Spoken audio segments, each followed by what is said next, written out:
We're on the internet. Yes.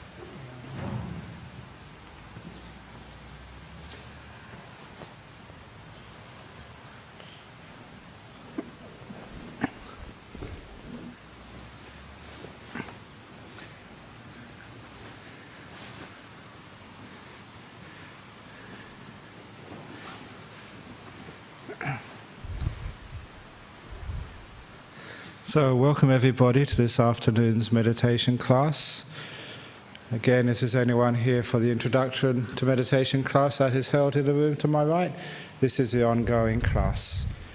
And I would ask everyone to please turn off their mobile phones so it doesn't make a noise. And on the Saturday afternoon sessions, I usually talk about one or two aspects of the meditation.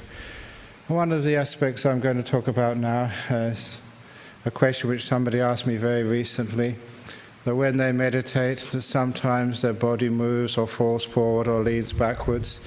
What the heck is going on?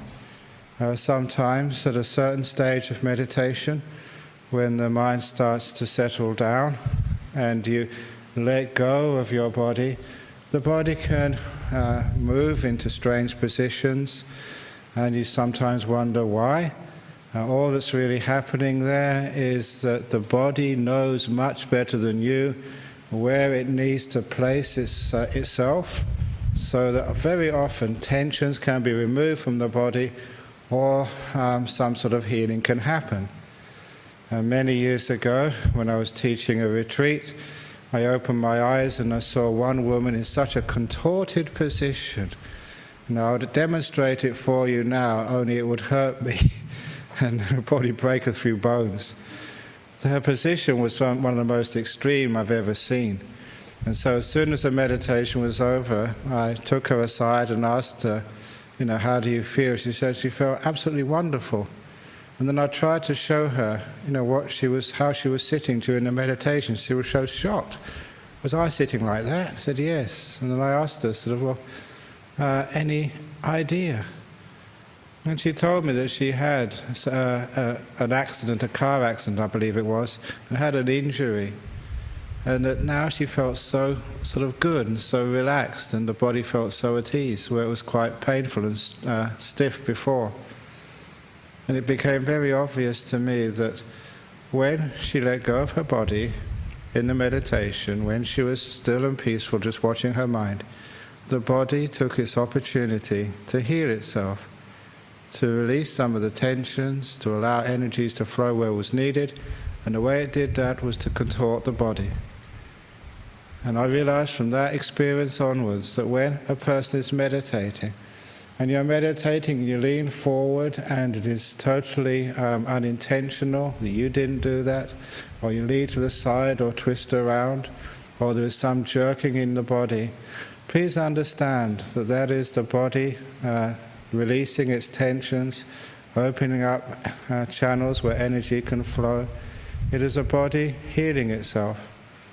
And most people would experience that after that has happened, which they usually don't know about anyway, other people may see that, but after that's happened, you usually feel very relaxed and very good. It is the fact that in meditation we let go, especially stop controlling and being so concerned about our body, and that degree of letting go, that degree of you, this big control freak, stepping aside and letting the body do its thing, is one of the main reasons why this happens.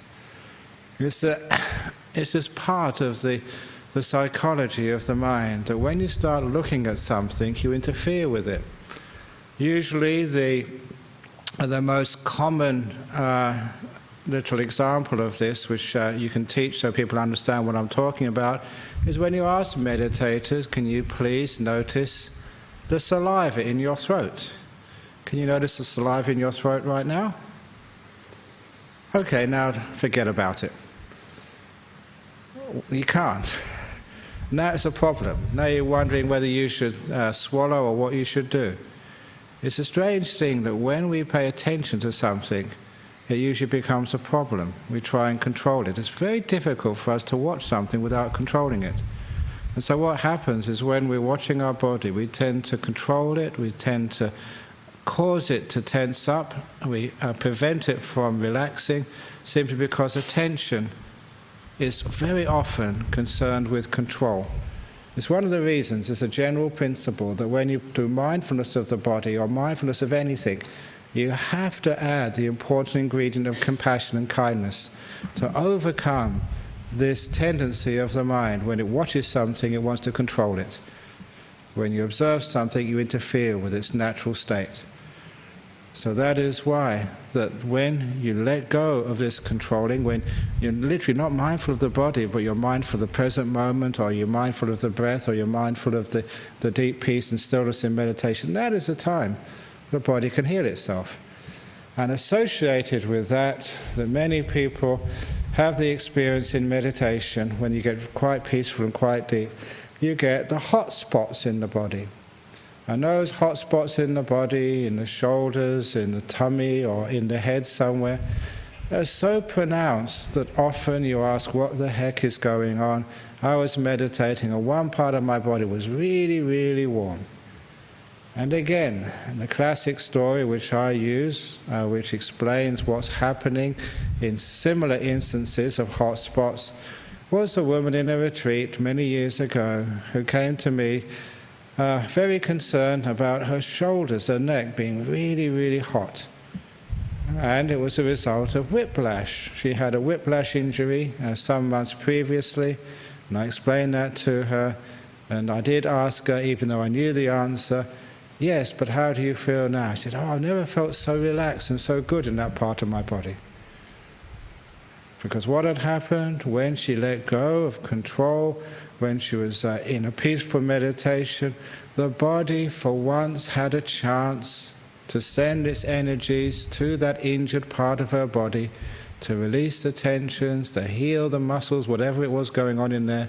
The body was doing its therapeutic job. So to this day, when somebody has a hot spot somewhere in their body during meditation, something which is uncommonly warm, please understand that's some healing going on. Or if you're generally very, very hot in meditation, I don't mean just because it's a hot day or you're sweating or whatever, if you're very, very hot for some reason, that is again quite likely to be a healing going on. Now I'm not talking about that heat when you first start meditating, because when you first begin meditation, sometimes you do feel uncommonly hot, but that's the same phenomena as when you've been driving your car and you turn off the engine. Your car's going to be hot, the engine's going to be hot, because it's been doing a lot of work, and this is just as your body metabolism starts to slow down, the excess heat from your body just coming out. It's just because you're in a transition from being active to being very still, and excess energy just gets burnt off as heat in the beginning minutes of your meditation. So I'm not talking about the beginning of your meditation, I'm talking about that middle to later part when you really get peaceful, you get still, and you feel heat in the body. If that happens, please don't disturb it. Please don't get worried what's going on here. The answer is, it's a healing happening. You're letting go, you're being peace, and you're allowing things to flow through the body. And that does teach you a lot about the power of just letting go, and the power of just allowing things to balance, nature to do its job when you get out of the way. Too often the problem in our life is controlling, and the solution is learning how to let things go, let things be and sort themselves out, which they often do. And the trick is, how on earth do we do this? How do we let go? We've got an injury in the body, we've got an ache in the body, we've got a disease in the body. How can we not be concerned about it? And this is how you do it. In this meditation, first of all, being kind to your body, being aware of it, being kind, and then learning how to put the body aside and attend to the mental world. The mental world is what we're doing. We've relaxed the body, now we're relaxing the mental world. And then we realize present moment awareness, no past, no future. Get into the present moment, the first stage of relaxing the mental world. Then some silence of the mind, not talking to yourself or thinking too much. And after that, just watching the breathing. And you find that is the way that you're letting go of things. Little by little, you're letting go of one thing after another, after another, after another. Not trying to let go of everything all in one go, but one thing after another. Putting the body aside, letting that go, letting time go, the past and the future, letting that disappear, and then afterwards letting this thinking disappear, all these words, and letting everything disappear except for the breath. It's a training in how to let things go, how to be aware without controlling. I'll just mention, just the last couple of minutes, that when you do become aware of the breath, again, you will find the first time you watch the breath, it becomes unnatural, a little bit tense, a little bit, it's the result of when you watch, you're controlling it a little bit. When you watch the breath, it is unpleasant when you first begin. Please understand that's natural. Just relax with it, be kind with it, and you'll find after a few minutes, the breath will go to its natural state, as it would be if you weren't watching it. So you have to add that kindness, that letting go, with the breath, so it returns to its natural state. So this is actually how we meditate. We learn how to let go, and that letting go leads to a lot of physical therapy for the body, let alone for the mind. So I just wanted to focus on that, because some of you may come up and said, oh, my back started to go back, my head started to lift, my body started to twist, or I started rocking forward. What was going on? Just the body doing its thing. Let it be. Don't worry about it. It's good. The body knows much better than you what to do, so just let it be. It'll disappear in its own time once the healing is done. Well done. You're being peaceful. Okay, is there any questions about that from the floor? Okay, so let's do some meditation. So if you like to adjust your posture, and again, for anyone who's come in late, this is the ongoing course. If you come here for the introduction to meditation class, that is in the room to my left. This is the ongoing class for those who meditated many times before.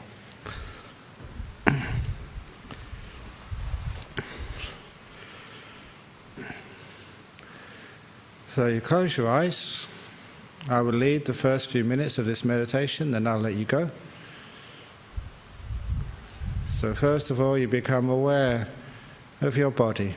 As much awareness of the body as you can generate at the beginning. Later on, you'll be able to generate much, much more. And you just observe the feelings, sensations in your body. If there is a prominent or gross sensation, it's usually because you haven't got your posture quite right yet. You do need to make some adjustments. So don't just observe that irritation, ache or pain. That's just mindfulness, just observing it. Add kindness. Do something about it. Adjust. Fidget. Get the legs, the hands, the arms, the bottom in exactly the correct position by feeling it. Even your bottom on the chair or the cushion. Do you think you can sustain it like that for 45 minutes, the length of this meditation?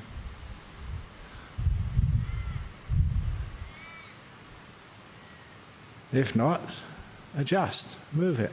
It's better to move it now than to experience discomfort in the middle of the meditation period.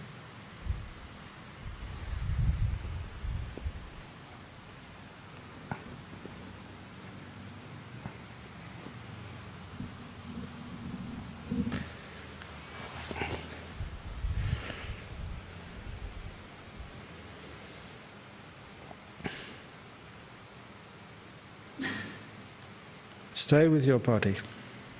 When your eyes are closed, you have more space in the brain for knowing physical sensations.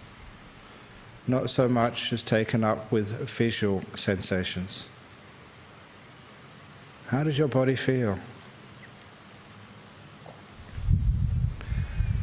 One of the most important parts of the posture, I'm not saying this as a joke, this actually works, is your mouth. The mouth is an indicator of your emotional state. Please turn the corners of your mouth upwards. a half smile. You'll find that will generate a sense of happiness, light happiness in the mind when you start meditating. And that will be very, very helpful for you. So please don't grit the teeth. This is not going to a dentist or some sort of operation. Turn the corners upwards of the mouth, and you'll find the mind becomes more engaged. Mindfulness becomes easier. Stay with your body. Is there anything else you can do? Is there any tight piece of clothing which needs to be loosened? Any part of your body which is squashed against another part? And if you're comfortable, now let the body go. You've looked after it, it should be okay now. As you put most of your attention on the mental world, learning how to find peace, joy, relaxation in the world in which we mostly live, the world of the mind. And please know the first stage of meditation, the first place you can relax in, is called the present moment. You have to learn how to let go of everything which happened in the past. I know there's some really, really important, heavy stuff which happened to you, but in meditation that's not allowed. You can consider that just as you have to leave your shoes outside this room when you come into a Buddhist meditation hall.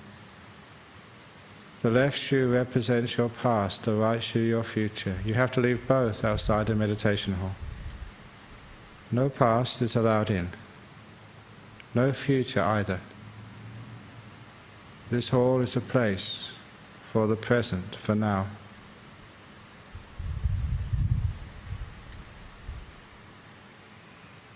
And as for the future, you have some very important, difficult things ahead of you. The best way to prepare for them is to be in this moment. Now is the time your future is being made. The present is the only place you can do anything for your future. You make this present moment peaceful, happy, compassionate, and you are doing as much as you possibly can to have a future of peace, health and compassion. This is where you build it, right now.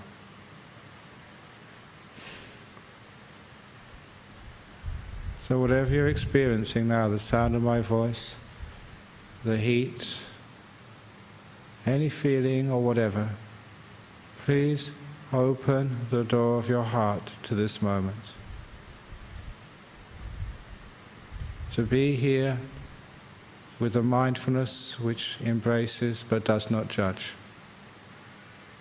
Unconditioned awareness. Just to know.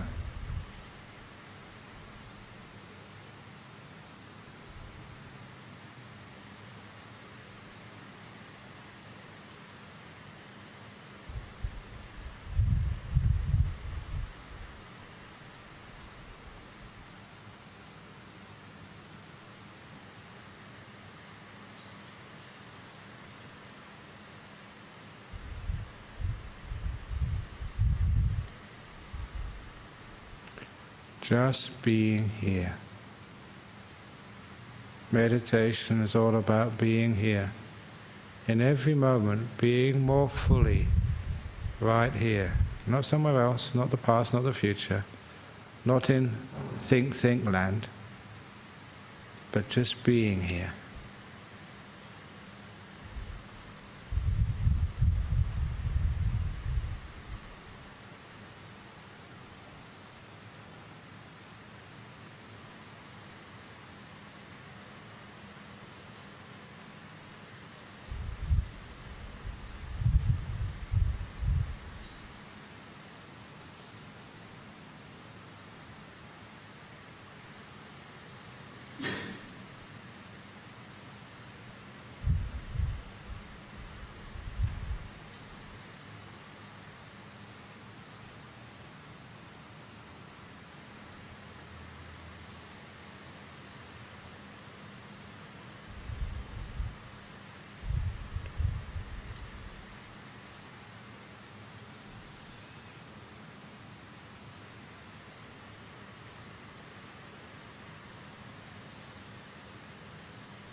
just being in the present moment. And see if you can let go of the inner conversation. You can imagine watching a sports event on TV. You have the picture, what's actually happening. You have the commentary which comes over on the sound. In the same way, you have what you're experiencing right now and a commentary which goes alongside of it. See if you can silence the commentary and just listen to life, experience life before the words distort it. To know the bark of a dog without giving it a name. To know the sound of a car. To know the wind. To experience life without a commentary.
Those who want to anchor their mindfulness on the breathing, just to know the sensation of breath as it goes in, to experience the sensation of breath as it goes out, always in the present, silent, just being the breath. Understanding when you first watch it, you disturb it with kindness and softness. It settles down again. Your job is just to be the breath.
It's getting very close to the end of the meditation now.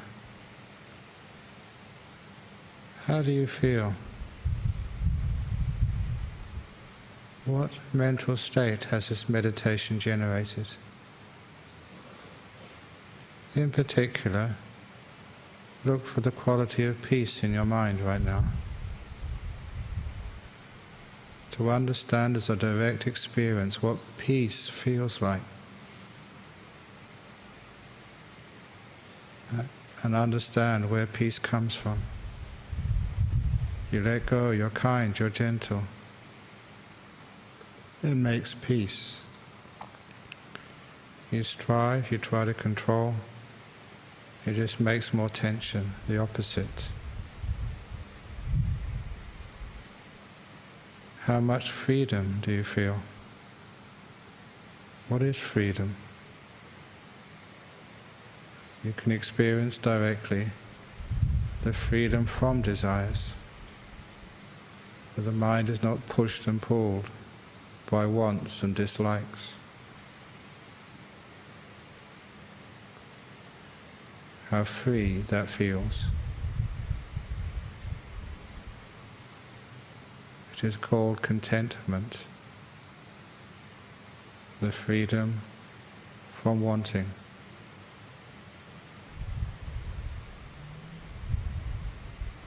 These are important spiritual qualities to recognize, to value, to cultivate.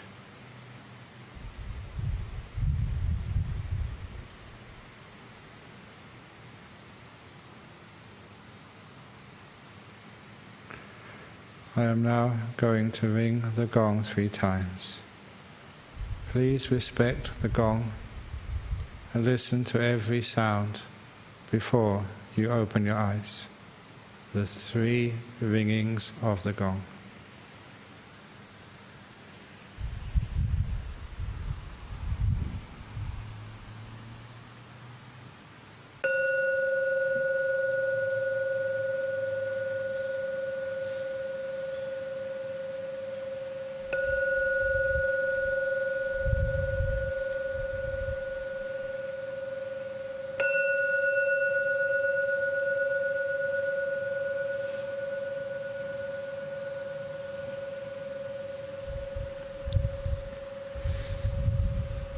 Okay, so please open your eyes and again move the body, if it needs moving, to become comfortable again.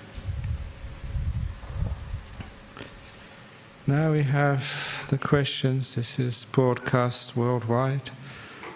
We have a question from Germany, Sri Lanka and from the United States. The question from Germany is, can you please tell us what is Miccha Samadhi and what is Samma Samadhi means?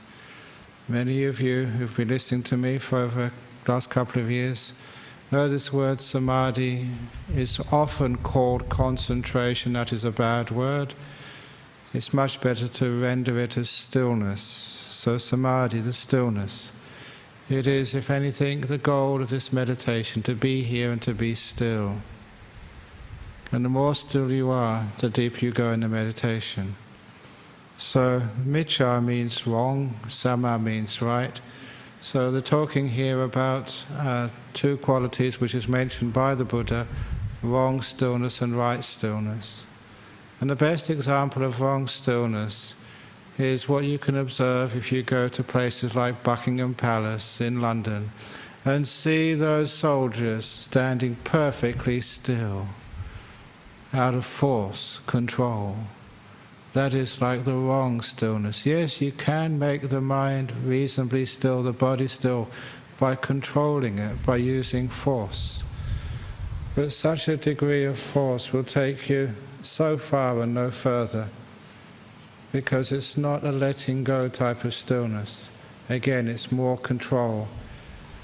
The right type of stillness is the stillness born of letting go, where you literally let go of this control of this doer, this will, and just allow things to become still naturally. The example I usually give, you've seen this before, but I'll do it so that people worldwide can see it. I usually take a glass of water, which I'm getting now. The job of meditation is hold the water perfectly still. I can get it reasonably still by force, by holding it. But I can never get it perfectly still. That is wrong stillness, trying to hold the water still. Right stillness, the easy way, where you get very deep and very still, is putting the water down, letting it go. Interesting thing you notice in this exercise, which is similar to what happens when you really let go in the mind. When you first put the water down, it moves more. You've lost control. The mind goes a bit wobbly. But after a short while, the water is almost perfectly still.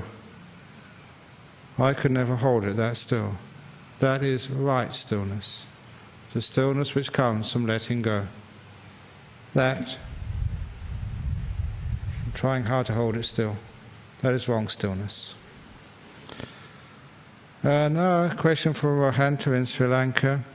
What is the best way to balance restlessness and worry at the start of the meditation and tina mita, which is sloth and torpor, when the body relaxes?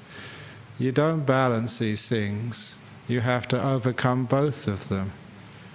Because if you try and balance sort of your sleepiness by thinking and by being active, yes, you can actually overcome sleepiness. As one monk once told me, he was a bit of not a good example of a monk. He said, oh, if ever you feel sleepy, just think sexual fantasies, then you'll never go asleep. It's true, but that's not the purpose of meditation. So the only way to overcome restlessness and worry, restlessness is when you want something. The more you want, the more the mind moves. Going back to the simile, the cup. Restlessness is the shaking of the cup. Wanting this, wanting that. And that is the restlessness. The opposite of restlessness is if you're content, if you're happy to be here, that this is good enough. I'm not trying to get deep meditation or jhanas and enlightenment. Every time you set a goal, the separation between where you are and where you want to be, that is the cause of restlessness, wanting something. So even wanting good things like deep meditation, jhanas is powerful deep meditations, or enlightenment states, that's a beautiful thing to want, but it's still you're separated from where you want to be. Here I am now, and I want to be over there. That is a cause of restlessness. So you don't balance these things, you let go of restlessness first of all. And it is very common that once you let go of restlessness, tiredness comes. That is natural in our modern world when people work so much and think too much. As soon as you let go and are content, the brain in particular takes a chance to catch up on its lack of energy. You get dull. Well done, that is part of the course. If you try and fight that dullness by putting forth effort, striving, whatever it is, I'm going to really watch my breath now, I'm going to really put maximum effort in. Yes, you can sort of overcome the dullness, but you just fall back into restlessness again. That is not the way. The way is to be content with your dullness, to let it be, to be kind to it, to be gentle, making peace with the dullness. Because what you're doing then is you're allowing the dullness to vanish naturally. All the dullness in the mind is your mindfulness is weak, simply because all the energy has been going into striving. When you stop the energy going into striving, struggling, wanting, controlling, when the energy stops going into that black hole, it's free to flow into knowing. The mindfulness gets the energy rather than the active, controlling, doing, wanting mind. Literally, the dullness just vanishes, very similar to the mist in the early morning when the sun rises. letting go evaporates the dullness. I know that I've been meditating for such a long time. If I'm dull, because I travel and work a lot, if I'm dull, I let that dullness be. I never fight it. Because I know if I fight it, I can overcome it, but then I'm restless. I let it be. It's a wonderful thing to watch. Yeah, you're dull. Nothing wrong with that. I'm dull. I'm at peace with my dullness. I open the door of my heart to my dullness. And because I don't fight it, the dullness starts to vanish. The sun of mindfulness just gets rid of it. And soon after a while the dullness is vanished. I'm awake. But I'm not awake and restless. I'm awake and peaceful. And I just carry on like that and you get into great deep meditations. So please, please, please, don't fight dullness. Don't think you're balancing restlessness and dullness. Let things go. Be content. Be kind. Be compassionate. Open the door of your heart to anything in meditation. It's called letting it be with compassion. Making peace, being kind, being gentle. You find the restlessness goes first of all, and lastly, the dullness goes. And you get into great meditations. And lastly, Rocky from the United States. How do you keep... I wonder if that is Sylvester Stallone. He was Rocky, wasn't he? Maybe this might be from Sylvester Stallone, it says Rocky from the United States. How do you keep arguments you had early in the day from interfering with meditationally? I frequently have arguments popping up in my head which keep me from relaxing. Number one, don't have arguments. It's a waste of time having arguments with people. They never believe what you say anyway. You can't convince them. So if people say it's a duck, don't say it's a chicken, it's a duck. If they say it's something else, you just agree with them, for goodness sake. If you want to know where that story comes from, look at opening the door of your heart in the United States. Who ordered a truckload of dung? That is the story of the chicken and the duck. It's a waste of time having arguments. Whatever your partner or someone else says, just agree with them. And then you can go and do what you want afterwards. But if you have had an argument, one of the reasons why they keep popping up in the head, why you can't let it go, is just the attachment we have to those arguments. Maybe you've lost faith, maybe it's your ego, maybe it's really sort of hurt you and dented your opinion of yourself of being right. So please let go of the sense of self, let go of the ego, and you find it's very easy to let go of the past. In particular, it's most modern people, they can let go of the wonderful things that have happened to them in the past, but they have such a difficult job of letting go of the bad things which has happened in the past. So there is a method which I've taught on Friday nights. I taught it in Hong Kong last week. It's very powerful. If you've had an argument earlier in the day, just before you do your meditation, write it down on a piece of paper. In psychology it's called acknowledging it, bringing up, admitting there was an argument, something unpleasant. Write down the unpleasant things which have happened to you today before you meditate. The type of paper you should use when you're writing these things down is called toilet paper, because all that shitty stuff, that's where it belongs. So write the argument down on the toilet paper. Once you've written it down in detail, read it to yourself, just to acknowledge, yes, this argument happened, yes, I lost it, or yes, whatever. Acknowledge it, and then take it to where toilet paper belongs. Into the toilet bowl, put it in the bottom, and doing what we call the letting go ceremony.